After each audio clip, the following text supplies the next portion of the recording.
ಟೀಮಿನ ಯಾವುದು ಹೆಸರು ಕೂಡ ಕಂಪ್ಲೇಂಟ್ ಅಲ್ಲಿ ಬರೆದ್ರೆ ಸ್ಟೇಷನ್ ಅಲ್ಲಿ ಕಂಪ್ಲೇಂಟ್ ತೆಗೊಳ್ಳುವುದೇ ಇಲ್ಲ. ಇದೇ ಹೆಣ್ಣನ್ನು ಕೊಂಡೋಗುವವರು, ಕೊಂಡೋಗಿ ಕೊಡುವವರು, ರೇಪು ಮಾಡುವವರು, ಸಾಯಿಸಿ ಕೊಲೆ ಮಾಡಿ ನೇತ್ರಾವತಿ ನದಿಗೆ ಹಾಕುವಂತ ಒಂದು ಟೀಮ್ ಇದೆ. ಆ ಮನೆಯವರು ಹೇಳಿದ್ದಾರೆ 3 ಮಂದಿ ಹೆಸರು, ಅದರ ಜೊತೆ ಇವರೊಬ್ಬರನ್ನು ಇಟ್ಕೊಂಡು ಕೊಟ್ಟಿದ್ರಲ್ಲ ಇವ ಅಂತ ಹೇಳಿ ಇವನನ್ನು ಮತ್ತು ಅವನನ್ನು ಒಟ್ಟಿಗೆ ತನಿಖೆ ಮಾಡಿ. ನಾವ್ ಯಾವ ಒಂದು ಕಾಲಘಟ್ಟದಲ್ಲಿ ಇದ್ದೀವಿ ಅನ್ನೋದು ನಮ್ಗೆ ಅರ್ಥ ಆಗ್ತಿಲ್ಲ. ಇವತ್ತು 2025 ಯಾರ ಹತ್ರ ಕೇಳುದು? ಹೇಳಲಿಕ್ಕೆ ನಾವ್ ಹೇಳ್ತೇವೆ ಈ ದೇಶದಲ್ಲಿ ಒಂದು ಕಾನೂನು ಉಂಟು, ಕಾನೂನಿಂದ ಮೀರಿ ಯಾರು ಇಲ್ಲ ಅಂತ ಹೇಳಿ. ನಮ್ಗೆ ಬಡವರಿಗೆ ಮಾತ್ರ ಸಾಕ್ಷ್ಯ ನಾಶ ಮಾಡ್ಲಿಕ್ಕೆ, ಆರೋಪಿಗಳನ್ನು ಬಚಾವ್ ಮಾಡ್ಲಿಕ್ಕೆ, ಇವರ ಅಪ್ಪನ ಮಕ್ಕಳನ್ನು ಉಳಿಸಿಕೊಳ್ಳಿಕ್ಕೆ ಮಾಡಿ ಪೊಲೀಸ್ ತಂಡ ಏನಿದೆ ತನಿಖಾ ತಂಡ ಕೂಡ ಇದಕ್ಕೆ ಒಳಪಟ್ಟಿದೆ. ನೋಡಿ, ನಾನು ಸಿಬಿಐ ಇಂದ ಹಿಡಿದು ಇಲ್ಲಿ ಪೊಲೀಸ್ PC ತನಕ ಸೇರ್ಕೊಂಡಿದ್ದಾರೆ. ಇದರಲ್ಲಿ ಅಪ್ಪನಿಂದ ಮೊಮ್ಮಕ್ಕಳ ತನಕ ಎಲ್ಲ ಸೇರ್ಕೊಂಡಿದ್ದಾರೆ. ಒಬ್ಬ ಇಬ್ಬ ಅಲ್ಲ. ನಮ್ಮ ಮನೆಯ ಹೆಣ್ಮಕ್ಳನ್ನು ತೇಜೋವಧೆ ಮಾಡುವಂತದ್ದು, ನಮ್ಮ ಹೋರಾಟಗಾರರ ಮೇಲೆ ಕೇಸು ಮಾಡಿಕೊಂಡು ಇದೊಂದು ದಂಧೆ. ಇದೇ ಕೆಲಸ. ನೀವು ಕೇಳಿದ್ರಲ್ಲ ಒಂದು ಪ್ರಶ್ನೆ, ಅವನ ಅಂತ ನೀವು ಒಪ್ಕೊಂಡಿದ್ದೀರಿ ಅಂತ ಹೇಳಿ. ಅದರಲ್ಲೊಂದು ವಿಶೇಷ ಇದೆ. ಸೌಜನ್ಯ ಮನೆಯವರೇ ಯಾರ್ಯಾರು ಅತ್ಯಾಚಾರ ಮಾಡಿದ್ದಾರೆ, ಆ 9/10/2012 ಸ್ಪಾಟ್ ಅಲ್ಲಿ ಯಾರ್ಯಾರು ಮಧ್ಯಾಹ್ನದ ಹೊತ್ತಿಗೆ ಇದ್ರು, 2 ಗಂಟೆ ಹೊತ್ತಿಗೆ, 2-2:30 ಗಂಟೆ ಹೊತ್ತಿಗೆ ಅಲ್ಲಿ ಯಾರ್ಯಾರು ಇದ್ರು, ಇಲ್ಲಿ ಒಬ್ಬನಿಂದ ಇಬ್ಬರಿಂದ ಇದನ್ನ ಇಟ್ಕೊಂಡು ಹೋಗ್ಲಿಕ್ಕೆ ಆಗುದಿಲ್ಲ ಅಂತ ಮಾತನ್ನು ಕೇಳಿದವರು ಇದ್ದಾರೆ. ಅಲ್ಲಿ ಮನೆಯವರು ಇದ್ದಾರೆ, ಸೌಜನ್ಯಳ ಚಿಕ್ಕ ಮನೆ ಇದ್ದಾರೆ. ಪೊಲೀಸ್ ಸ್ಟೇಷನ್ ಅಲ್ಲಿ ಈ ಅತ್ಯಾಚಾರ ಟೀಮಿನ ಯಾವುದು ಹೆಸರು ಕೂಡ ಕಂಪ್ಲೇಂಟ್ ಅಲ್ಲಿ ಬರೆದ್ರೆ ಸ್ಟೇಷನ್ ಅಲ್ಲಿ ಕಂಪ್ಲೇಂಟ್ ತೆಗೊಳ್ಳುವುದೇ ಇಲ್ಲ. ನಿನ್ಗೆ ಹೇಳಿದೆಲ್ಲ ನಾನು, 9 ಮಂದಿಯನ್ನು ಎಷ್ಟೋ ಸಮಯದ ಹಿಂದೆ ಒಂದು ಆ ತಾಯಿ ಎಸಿಡ್ ಹಾಕೊಂಡು ಅವಳೇ ಸತ್ತದ್ದು ಅಂತ ಹೇಳಿ ರೇಪ್ ಮಾಡಿ ಸುಟ್ಟಾಕಿದ್ದು ಇವರು. ಆ 9 ಮಂದಿ ಯಾರು ಅಂತ ಹೇಳಿ ಆಗಿನ ಇನ್ಸ್ಪೆಕ್ಟರ್ SIಗೆ ಗೊತ್ತಿರಬಹುದು. 9 ಮಂದಿಯನ್ನು ಬೆಳಗಿಂದ ಸಾಯಂಕಾಲ ತನಕ ಕುರಿಸಿದ್ದಾರೆ, ಮತ್ತೆ ಬಿಟ್ಟುಬಿಟ್ರು. ಏನೋ ಒತ್ತಡ ಬಂದು ಬಿಟ್ಟುಬಿಟ್ರು. ಅದೇ ರೀತಿ ಇಲ್ಲಿ ಪೊಲೀಸ್ ಸ್ಟೇಷನ್ಗೆ ಕೊಡುವಂತ ಯಾವುದೇ ಕಂಪ್ಲೇಂಟ್ಗಳಲ್ಲಿ ಧರ್ಮಸ್ಥಳದಲ್ಲಿ ಕೆಲವು ಇಂಥ ಒಂದು ಏನೋ ಚಿರಪರಿಚಿತ ವ್ಯಕ್ತಿಗಳಿದ್ದಾರೆ. ಅಲ್ಲಿ ಇದೇ ಹೆಣ್ಣನ್ನು ಕೊಂಡೋಗುವವರು, ಕೊಂಡೋಗಿ ಕೊಡುವವರು, ರೇಪು ಮಾಡುವವರು, ಸಾಯಿಸಿ ಕೊಲೆ ಮಾಡಿ ನೇತ್ರಾವತಿ ನದಿಗೆ ಹಾಕುವಂತ ಒಂದು ಟೀಮ್ ಇದೆ. ಅದೆಲ್ಲ ಹೆಸರು ಬಂದ್ರೆ ಅದು ಬಂದ್ರೆ ತೆಗೊಳ್ಳುದು ಇಲ್ಲ ಸ್ವಾಮಿ, ಕೇಸೇ ಆಗುದಿಲ್ಲ. ಅದು ಅವ್ರ ಹೆಸರು ತಗೊಳಂಗಿಲ್ಲ, ಕೇಸೇ ಆಗುದಿಲ್ಲ. ಅದು ಯಾಕಂದ್ರೆ ಕಾನೂನು ಅವರ ಕೈಯಲ್ಲಿದೆಯಲ್ಲ. ಅದಕ್ಕೆ ಆ ಮನೆಯವರು ಹೇಳಿದಾರಲ್ಲ 3 ಮಂದಿ ಹೆಸರನ್ನು, ಅದರ ಜೊತೆ ಇವರೊಬ್ಬರನ್ನು ಇಟ್ಕೊಂಡು ಕೊಟ್ಟಿದ್ರಲ್ಲ ಇವ ಅಂತ ಹೇಳಿ. ಅದಕ್ಕೆ ನಾವು ಹೇಳಿದ್ದು ಇವನನ್ನು ಮತ್ತು ಅವನನ್ನು ಒಟ್ಟಿಗೆ ತನಿಖೆ ಮಾಡಿ. ಹೌದು, ಒಬ್ಬ ಇವ, ಹಾಗಾದ್ರೆ ಇನ್ನೂ 4 ಮಂದಿ ಆಗ್ಬೇಕಲ್ಲ. ಹಾಗಾದ್ರೆ ಅಲ್ಲಿ ಇದ್ದವರು ಯಾರು 4 ಮಂದಿ ಮಧ್ಯಾಹ್ನ ಅವರನ್ನು ಸೇರಿಸಿ ಅಂತ ಹೇಳಿದ್ದು ನಾವು. ಅಂದ್ರೆ ತನಿಖೆ ಇವ ಇರ್ಲಿ, ಇವ ಇರ್ಲಿ, ನಾವು ಬೇರೆಯವ್ರದಕ್ಕೆ ಇನ್ನೊಬ್ಬ ಇದ್ದಾನೆ ಅದ್ರಲ್ಲಿ, ಅದು ಹೊರಗಡೆ ಬರ್ತಾ ಇದೆ ನೋಡಿ ಯಾರು ಅಂತ ಹೇಳಿ. ಇನ್ನೊಬ್ಬ ಸಣ್ಣ ಮಗು ಉಂಟು, ಆ ಮಗು ಒಂದು ಇದೆ ಅಲ್ಲ, ಅದು ಬರ್ತದೆ ಇನ್ನು ಮುಂದಕ್ಕೆ. ಯಾರ್ದು ಹೆಸರು ಹಾಕೋಕಿಲ್ಲ, ಎಲ್ಲಿ ಕೂಡ ಹೆಸರು ಹಾಕೋಗಿಲ್ಲ. ಹೆಸರು ಹಾಕಿದ್ರೆ ಕಂಪ್ಲೇಂಟೇ ತೆಗೊಳ್ಳೋದೇ ಇಲ್ಲ. ಈಗಲೂ ಕೂಡ ಇವತ್ತಿಗೂ ಈಗಲೂ ಕೂಡ ಆಗ್ತಿದೆ ಅದೇ ರೀತಿ. ನಾವ್ ಯಾವ ಒಂದು ಕಾಲಘಟ್ಟದಲ್ಲಿ ಇದ್ದೀವಿ ಅನ್ನೋದು ನಮ್ಗೆ ಅರ್ಥ ಆಗ್ತಿಲ್ಲ. ಇವತ್ತು 2025 ಯಾರ ಹತ್ರ ಕೇಳು? 2025 ಪ್ರಜಾ ಹೇಳಲಿಕ್ಕೆ ನಾವ್ ಹೇಳ್ತೇವೆ ಈ ದೇಶದಲ್ಲಿ ಒಂದು ಕಾನೂನು ಉಂಟು, ಕಾನೂನಿಂದ ಮೀರಿ ಯಾರು ಇಲ್ಲ ಅಂತ ಹೇಳಿ. ನಮ್ಗೆ ಮಾತ್ರ, ಬರೀ ಮಾತಿಗೆ, ನಮ್ಗೆ ಮಾತ್ರ, ಬಡವರಿಗೆ ಮಾತ್ರ.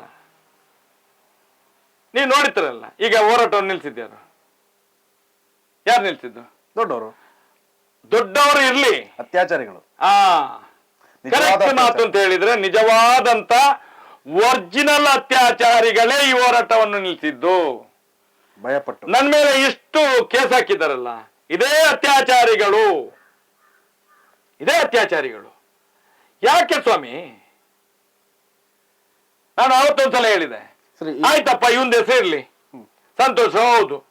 ಹಾಗಾದ್ರೆ ಬಾಕಿಯವರು 4 ಮಂದಿಯನ್ನು ಸೇರಿಸ್ಕೊಂಡು ಅದನ್ನ ಯಾಕೆ ಕಾಣಿಸೋದಿಲ್ಲ ಇವರು? ಅದನ್ನೆಲ್ಲಿ ಕಾಣಿಸೋದಿಲ್ಲ. ನಾನು ಹೇಳಿದಲ್ಲ, ಸರಿಯಪ್ಪ ಸಂತೋಷ ಮಾಡಿದ್ದು ಹೌದು ಅಂತ ಹೇಳಿದ, ಅದನ್ನು ಮಾತ್ರ ತೋರಿಸು. ಸಂತೋಷ ಹೌದು, ಹಾಗಾದ್ರೆ ಬಾಕಿ 4 ಮಂದಿ ಇದ್ದಾರಲ್ಲ ಅವರನ್ನು ಸೇರಿಸಿ ಅಂತ ಹೇಳಿದ್ದೆ ನಾನು. ಅದನ್ನು ತೋರಿಸುವುದೇ ಇಲ್ಲ. ಅವತ್ತಿನ ದಿನ ತನಿಖೆ ಮಾಡಿದ್ರ ಸರ್? ಯಾರನ್ನು? ಈಗ ಏನು ಇನ್ವೆಸ್ಟಿಗೇಷನ್ ಅನ್ನೋದು ಮಾಡಿದ್ರ? ನಾಟಕ ಇನ್ವೆಸ್ಟಿಗೇಷನ್ ಸರ್, ಏನು ಸುಮ್ನೆ ನೋಡಿ. ನಾನು ನಿಮ್ಗೆ ಉದಾಹರಣೆಗೆ ಹೇಳ್ತೇನೆ. ಯಾವಾಗ ಸಂತೋಷವನ್ನು ಕರ್ಕೊಂಡು ಬರ್ತಾರಲ್ಲ ಪೊಲೀಸ್ನವರು, ಅದು ನಿಮ್ಗೆ ಹೇಳ್ಬೇಕಾದ್ರೆ ಸಿಕ್ಕಾಬಟ್ಟೆ ಉಂಟು. ಇನ್ನು ಅದನ್ನು ಬಿಡಿಸಿ ಹೇಳ್ಬೇಕಾದ್ರೆ ಒಂದು 3 ದಿವಸ ಬೇಕಾಗಿರೋ. 3 ದಿನ ಬೇಕು. ಸಂತೋಷ್ ಯಾರು, ಎಲ್ಲಿದ್ದವನು, ಅದನ್ನೆಲ್ಲ ತನಿಖೆ ಮಾಡ್ತಾರೆ ಅಂತ ಹೇಳಿದ್ರೆ, ಒಂದು ಒಳ್ಳೆ ತನಿಖಾ ಟೀಮ್ ಬರ್ತದೆ ಅಂತ ಹೇಳಿದ್ರೆ, ಒಂದು ಕಾನೂನಿನ ಚೌಕಟ್ಟಿನ ಒಳಗಡೆ ಒಂದು ನಿವೃತ್ತ ನ್ಯಾಯಾಧೀಶರುಗಳೇ ಬಂದು ತನಿಖೆ ಮಾಡ್ತಾರೆ ಅಂತ ಹೇಳಿ ಒಂದು ಆದೇಶ ಆಗ್ಲಿ, ನಾವು ಕರ್ಕೊಂಡು ಹೋಗ್ತೇವೆ ಅವರನ್ನು. ಅವನೇ ಎಲ್ಲೆಲ್ಲಿ ಕೆಲಸ ಮಾಡ್ತಾ ಇದ್ದ, ಯಾವ ಹೋಟ್ಲಿಗೆ ಹೋಗ್ತಾ ಇದ್ದ, ಎಷ್ಟು ತಿಂಗಳ ಹಿಂದೆ ಯಾವ ಕೋರೆಯಲ್ಲಿ ಕೆಲಸ ಮಾಡ್ತಾ ಇದ್ದ, ಯಾವ ಟಿಪ್ಪರಲ್ಲಿ ಅವನು ದುಡಿತಾ ಇದ್ದ, ಇವನನ್ನು ಅಲ್ಲಿಗೆ ತಂದು ಹಾಕಿದ್ದು ಯಾಕೆ, ಯಾವ ಅತ್ಯಾಚಾರಿಗಳನ್ನು ಬಚಾವ್ ಮಾಡ್ಲಿಕ್ಕೆ. ಸೊ ಅನ್ನೋ ಎಲ್ಲಾ ಸಾಕ್ಷಿಗಳು ನಿಮ್ಮ ಬಳಿ ಇದೆ. ನಾವು ಜಾಗ ತೋರಿಸ್ತೇವೆ ಸರ್. ನೀವು ಇನ್ವೆಸ್ಟಿಗೇಷನ್ ಮಾಡಿ ನಿಜವಾಗ್ಲೂ ತನಿಖೆ ಮಾಡಿ. ಅವಕಾಶ ಕೊಡಿ ಅಲ್ಲ ನಮ್ಗೆ.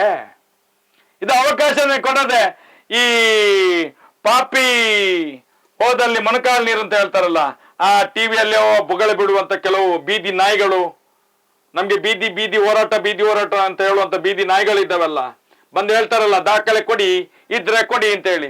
ಈ ನಾಯಿಗಳಿಗೆ ದಾಖಲೆ ನಾವು ಕೊಡ್ಬೇಕಾ? ಅಲ್ಲೂ ಸಾಕ್ಷಿ ದಾಖಲೆ ಎಲ್ಲಿ ಕೊಡ್ಬೇಕು ಅಲ್ಲೇ ಕೊಡುದಲ್ವಾ? ಇವನೇನು CBI ಎಂಕ್ವೈರಿ ಆಫೀಸರ್, ಇವನೇನು ತನಿಖಾಧಿಕಾರಿಯಾ? ಟಿವಿಯಲ್ಲಿ ಕೂತಂದು ದಾಖಲೆ ಕೊಡಿ ಅಂತ ಹೇಳಿ. ಅದೇ ನಿನ್ನ ದಾಖಲೆ ಏನುಂಟು ಪಿಂಡ, ಅದನ್ನು ಕೊಡು. ಮೊನ್ನೆ ಕೆಲವು ಮಾಧ್ಯಮಗಳಲ್ಲಿ ದಾಖಲೆ ನೋಡಿ, ಇದು ದಾಖಲೆ, ಅದನ್ನು ಕೊಡಿ, ಇಲ್ಲಿ ಹೋಗುವಾಗ ಕೊಡ್ತೇನೆ. ಇದು ನೋಡಿ, ಇದು ದಾಖಲೆ, ಅದನ್ನು ಕೊಡಿ, ಹೋಗುವಾಗ ಕೊಡ್ತೇನೆ. ಕೊಟ್ಟಿದ್ದಾನೆ ಹೋಗುವಾಗ? ಯಾವನಾದ್ರೂ ಒಬ್ಬ ಮಗ ಅವರ ದಾಖಲೆ ಕೊಡ್ತೇನೆ ಅಂತ ಹೇಳಿದನು, ಯಾರಾದ್ರೂ ಒಬ್ಬ ದಾಖಲೆ ಕೊಟ್ಟದ್ದು ಉದಾಹರಣೆ ತೋರಿಸಿ ನೀವು.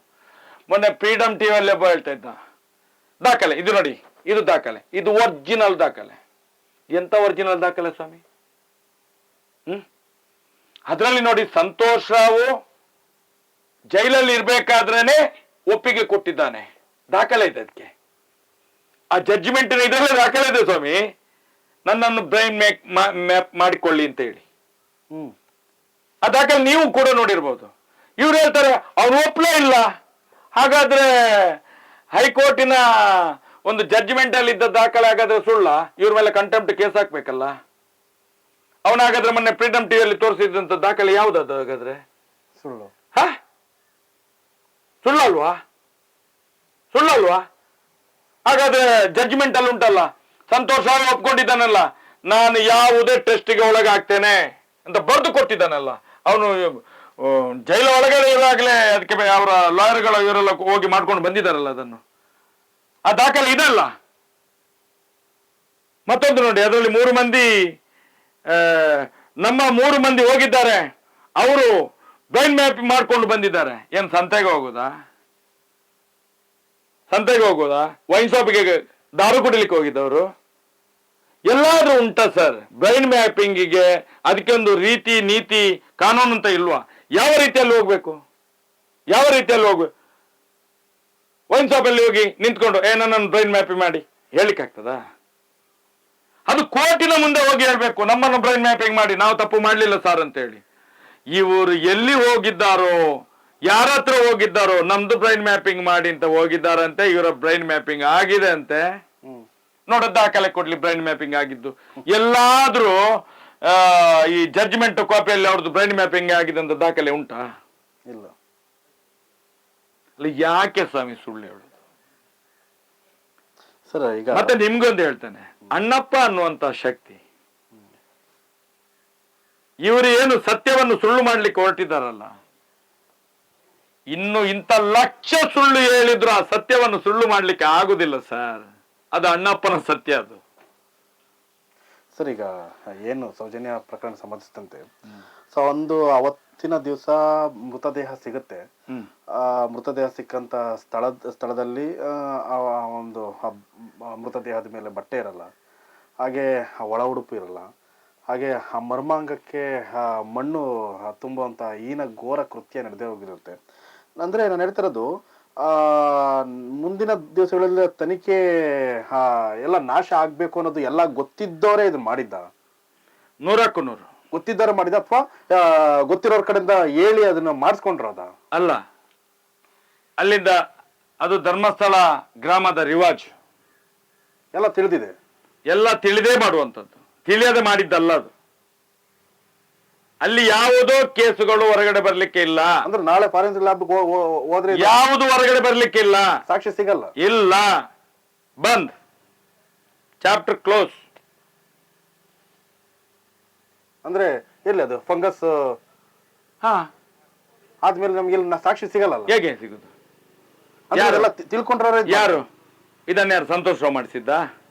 ಪಾಪ ಅವನಿಗೆ 72 ಗಂಟೆ ಒಳಗಾಗಿ ಫಾರೆನ್ಸಿಕ್ ಲ್ಯಾಬಿಗೆ ಹೋಗ್ಬೇಕಿತ್ತು. ಅದು ಪಾರ್ಟ್ ಇಂದ ತೆಗೆದಂತ ಸ್ವ್ಯಾಬ್ ಇರ್ಬೋದು, ಇನ್ನು ಬೇರೆ ಬೇರೆ ರೀತಿಯ ಕಿಡ್ನಿಯ ತುಣುಕುಗಳಿರ್ಬೋದು, ಬ್ರೈನಿನ ಮೆದುಳು ಇರ್ಬೋದು, ಇದೆಲ್ಲ 72 ಗಂಟೆ ಒಳಗಾಗಿ ಅಷ್ಟೇ ಅದಕ್ಕೆ ಒಂದು ಅಷ್ಟೇ ಒಂದು ಕೆಮಿಕಲ್ ಅಲ್ಲಿ ಅದನ್ನು ತಯಾರು ಮಾಡಿ ಅಷ್ಟೇ ಒಂದು ಬಿಸಿಯಲ್ಲಿ ಒಣಗಿಸಿ ಅದನ್ನು ಪ್ರೊಟೆಕ್ಟ್ ಮಾಡಿ 72 ಗಂಟೆ ಒಳಗಾಗಿ ಫಾರೆನ್ಸಿಕ್ ಲ್ಯಾಬಿಗೆ ಕಳಿಸ್ಬೇಕು. ಅದನ್ನು ಸೀಲ್ ಮಾಡಿ ಕಳಿಸ್ಲಿಲ್ಲ. ಇದು 10-12 ದಿವಸದ ಮೇಲೆ ಕಳಿಸ್ತಾರಲ್ಲ, ಅದು ಸಾಕ್ಷ್ಯ ನಾಶ ಮಾಡ್ಲಿಕ್ಕೆ, ಆರೋಪಿಗಳನ್ನು ಬಚಾವ್ ಮಾಡ್ಲಿಕ್ಕ, ಇವರ ಅಪ್ಪನ ಮಕ್ಕಳನ್ನು ಉಳಿಸಿಕೊಳ್ಳಿಕ್ಕೆ ಮಾಡಿದ್ದು. ಅಂದ್ರೆ ಅವತ್ತಿನ ಪೊಲೀಸ್ ತಂಡ ಏನಿತ್ತು, ತನಿಖಾ ತಂಡ ಕೂಡ ಇದಕ್ಕೆ ಒಳಪಟ್ಟಿತ್ತು. ನೋಡಿ, ನಾನು CBI ಇಂದ ಹಿಡಿದು ಇಲ್ಲಿ ಪೊಲೀಸ್ PC ತನಕ ಸೇರ್ಕೊಂಡಿದ್ದಾರೆ, ಇದರಲ್ಲಿ ಡಾಕ್ಟರ್ಸ್ಗಳು ಸೇರ್ಕೊಂಡಿದ್ದಾರೆ, ದೊಡ್ಡವರಿಂದ ಚಿಕ್ಕವರವರೆಗೂ ಎಲ್ಲ ಅಪ್ಪನಿಂದ ಮೊಮ್ಮಕ್ಕಳ ತನಕ ಎಲ್ಲ ಸೇರ್ಕೊಂಡಿದ್ದಾರೆ. ಒಬ್ಬ ಇಬ್ಬ ಅಲ್ಲ, ಎಲ್ರು. ಅದು ಏನಾಗಿದೆ ಗೊತ್ತಾ ನಿಮ್ಗೆ? ಕೆಲವರು ಹೇಳ್ಬೋದು, ನಿಮ್ಗೆ ಒಂದು ಸೂಕ್ಷ್ಮವಾದ ಕೆಲವು ವಿಷಯಗಳನ್ನು ಹೇಳ್ತಾರೆ. ಯಾಕಪ್ಪ ನೀವೆಲ್ಲ ಇಷ್ಟ ಆರೋಪ ಮಾಡ್ತೀರಿ? 1000 ಕೋಟಿ, ಲಕ್ಷಗಟ್ಟಲೆ ಕೋಟಿ ಅಂತ ಹೇಳ್ತೀರಿ. ಹೊರಗ ದೇಶಕ್ಕೆ ಹೋದ್ರೆ 1 ವರ್ಷ ಮಜಾ ಮಾಡಿ ಬರ್ಬೇಕು, ಇದೊಂದು ಎಣ್ಣೆ ಬೇಕಾ ಅಂತ ಕೇಳಿದ್ದಾರೆ ತುಂಬಾ ಮಂದಿ. ನಮ್ಗೆ ತುಂಬಾ ಮಂದಿ ಇಂಥ ಉಡಾಪೆ ಉತ್ತರಗಳನ್ನು ಕೇಳ್ತಾರೆ. ಅವ್ರಿಗೆ ತೀಟೆ ಇದ್ರೆ ಕಾಸಿದೆ ಅವ್ರ ಹತ್ರ, ಇಂಥ 1000 ಹುಡುಗಿಯರನ್ನು ಕರ್ಕೊಂಡು ಬಂದು ಮಲಗಿಸ್ಬೋದು ಅಂತ ಹೇಳ್ತಾರೆ. ಪಾಪಿಗಳು, ಬೇವರ್ಸಿಗಳು. ನೋಡಿದ್ರೆ ಎಷ್ಟು ಬೇಜಾರಾಗ್ತದೆ ಗೊತ್ತಾ? ಅಂದ್ರೆ ಹೆಣ್ಣಿನ ಜೀವಕ್ಕೆ ಹೆಣ್ಣಿನ ಬೆಲೆ ಇಲ್ಲ. ಅಲ್ಲಿ ಧರ್ಮಸ್ಥಳ ಗ್ರಾಮದಲ್ಲಿ ಬೆಲೆ ಇಲ್ಲ. ಅದಕ್ಕೋಸ್ಕರ ಅಲ್ಲಿ 1000 ಹೆಣ್ಣು ಮಕ್ಕಳ ಹತ್ಯೆ ಆಗಿದೆ ಅಂತ ಹೇಳೋದು, ಬ್ರೂಟಲ್ ಮರ್ಡರ್ ಆಗಿದೆ ಅಂತ ಹೇಳುವಂತದ್ದು, ಇದೇ ಕಾಮುಕರಿಂದ, ಇದೇ ಕಾಮಂದರಿಂದಲೇ ಆಗಿದ್ದು ಅಂತ ಹೇಳ್ತೇವೆ ನಾವು. ಇದೇ ಕಾಮಂದರಿಂದಲೇ ಆಗಿದ್ದದು, ಇದೇ ಕಾಮಂದರಿಂದ ಆಗಿದ್ದು. ಒಂದೇ ಗ್ಯಾಂಗ್. ಆ ಗ್ಯಾಂಗಿನ ಸದಸ್ಯರಲ್ಲಿಂದಂತೆ 25 ಜನ ಇದ್ದಾರೆ. ಇವರಿಗೆ ಇದೇ ದಂಧೆ. ಇವತ್ತು ನಮ್ಮ ಹೋರಾಟವನ್ನ ಹತ್ತಿಕ್ಕುವಂಥದ್ದು, ನಮ್ಮ ಮೇಲೆ ವಾಟ್ಸಪ್ ಫೇಸ್ಬುಕ್ಗಳಲ್ಲಿ ಫೇಕ್ ಐಡಿಗಳಲ್ಲಿ ಬರೆಯುವಂಥದ್ದು, ನಮ್ಮ ಮನೆಯ ಹೆಣ್ಮಕ್ಳನ್ನು ತೇಜೋವಧೆ ಮಾಡುವಂಥದ್ದು, ನಮ್ಮ ಹೋರಾಟಗಾರರ ಮೇಲೆ ಕೇಸು ಮಾಡಿಕೊಂಡು, ಇದೊಂದು ದಂಧೆ ಇವ್ರದ್ದು. ದಿನನಿತ್ಯ ಇದೇ ಕೆಲಸ. ಯಾಕಂತ ಹೇಳಿದ್ರೆ ಲಕ್ಷಗಟ್ಟಲೆ ಕೋಟಿ ಕಾಸಿದೆ ಅವ್ರ ಹತ್ರ, ಆ ಅತ್ಯಾಚಾರಿಗಳ ಹತ್ರ. ದುಡ್ಡಿನ ಬರ ಇಲ್ಲ ಅವರಿಗೆ, ದುಡ್ಡಿನ ಬರ ಇಲ್ಲ. ಹೆಣ್ಣು ಎಷ್ಟು ಸಹ ಸಿಗ್ತದೆ, ಅಪ್ರೂಪ್ತ ಹೆಣ್ಣು ಮಗು ಸಿಗುದಿಲ್ಲಲ್ಲ. ಮೈನರ್ದ 1, 2, 3 ತಿಂಗಳೊಳಗೆ ಯಾವ ಹೆಣ್ಣು ಮಕ್ಕಳು ತಂದು ವೈಶಾಟಿಕೆಗೆ ದಂಧೆ ಇಳಿಸ್ತಾರೆ? ಯಾವ ರೂಮ್ಗಳಲ್ಲಿ ಸಿಗ್ತದೆ? ಇವರಿಗೆ ಬೇಕಾಗಿರುವುದು ಚಟ. ಏನ್ ಹೇಳ್ತೀರಿ? ಸೈನೈಡ್ ಕಿಲ್ಲರ್ಗೆ ಏನ್ ಹೇಳ್ತೀರಿ ನೀವು? ಸೈಕೋ. ಅವನೊಬ್ಬ ರೆಡ್ಡಿ, ಉಮೇಶ್ ರೆಡ್ಡಿ, ಸೈಕೋ. ಇವರೆಲ್ಲ ಸೈಕೋಫತ್ಗಳು. ಇವರಿಗೆ ದುಡ್ಡು ಕೊಟ್ಟ ಹುಡುಗಿ ಬೇಡ ಸ್ವಾಮಿ. ಇವರಿಗೆ ಯಾರಾದ್ರೂ ನಡೆಯುತ್ತೆ. ಇವರಿಗೆ ನೇರವಾಗಿ ಹಲಾಲ್ ಮಾಡಿದಂತ, ಕೊಯ್ದು ಮಾಂಸ ಮಾಡಿದಂತ ಮಾಂಸ ಬೇಡ. ಇವರಿಗೆ ಬೇಟೆ ಆಡ್ಬೇಕು. ಇವರಿಗೆ ಬೇಟೆ ಆಡಿದಂತ ಮಾಂಸ ಬೇಕು. ಅದಕ್ಕೋಸ್ಕರ ಈ ಸಣ್ಣ ಮಕ್ಕಳನ್ನು ಉಪಯೋಗ ಮಾಡ್ತಾರೆ.